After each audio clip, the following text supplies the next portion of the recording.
Alors revenons-en à la problématique de l'Agora Space de l'Hers Nord qui fait l'objet de nombreux actes de vandalisme depuis quelques temps et dont la gestion irrite les écolos. Un reportage de Vinciane Vautron et Juliette Drossard.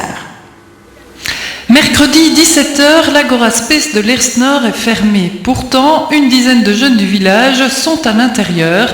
Eric, Rémi, Jérôme et leurs copains se réunissent ici de temps en temps. Avant, je venais tous les jours et maintenant, c'est rare que je vienne.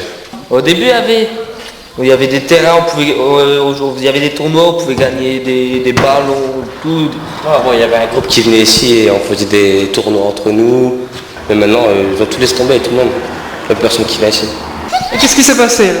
Il y a plein de gens, ils vont venir, ou alors on sera ici, on sera en train de jouer, ils vont venir et hop, ils vont prendre le terrain et c'est fini, on joue plus. En plus, ils sont plus vieux, ils ont la vingtaine passée déjà. Jeu d'influence entre différents groupes de jeunes, vandalisme, l'Agora Space de l'Hers Nord fait pâle figure. Inauguré en l'an 2000, il a créé pas mal de soucis, notamment aux scouts. Leur bâtiment a complètement été détérioré au fil des années. Les ballons qui rebondissent ont cassé tous les carreaux qui étaient juste derrière, puisque les panneaux sont posés sur le châssis.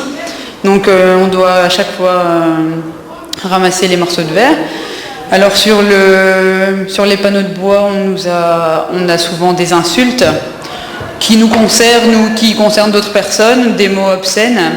Alors parfois on arrive ici, on doit repeindre les panneaux pour que nos jeunes ne tombent pas sur les mots qui sont écrits. Pour nous, c'est pas toujours facile de leur expliquer. Enfin, eux se demandent aussi pourquoi ils doivent venir dans une aire de jeu qui est aussi malpropre. Et c'est pas toujours évident de leur expliquer. On n'est pas les seuls à en disposer, donc tout le monde n'est pas aussi respectueux de cet endroit que nous le sommes, je pense. C'est donc un véritable problème de gestion de cet espace et de cohabitation entre les jeunes et les scouts qui est posé. Au dernier conseil communal, Pauline Troster, la conseillère écolo, a interpellé le bourgmestre à ce sujet. Selon elle, l'Agora Space n'est pas située dans un endroit approprié. Écolo propose donc le déplacement de la structure, mais en attendant, ils exigent un meilleur encadrement éducatif.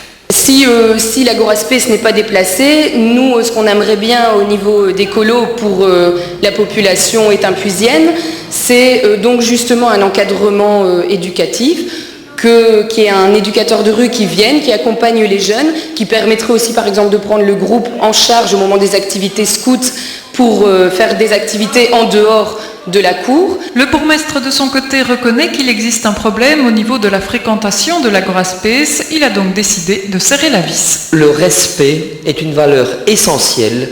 Elle doit rester cette valeur essentielle et donc chacune et chacun qui participe à un espace de vie dans notre entité doit respecter les lieux. Premier principe. Deuxième principe, si on ne respecte pas les lieux, on sera évacué de ces lieux et la police sévira avec les sanctions administratives à la clé. Un éducateur de rue sera également engagé cet été pour gérer l'espace de 16 à 21 heures, une mesure que les jeunes attendent depuis longtemps et aimeraient qu'elle se prolonge toute l'année.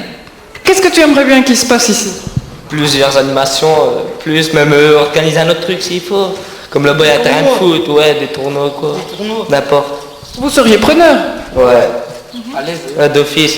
Quant au bâtiment des scouts, le bourgmestre promet que les travaux de rénovation des fenêtres et châssis débuteront dès le mois d'octobre.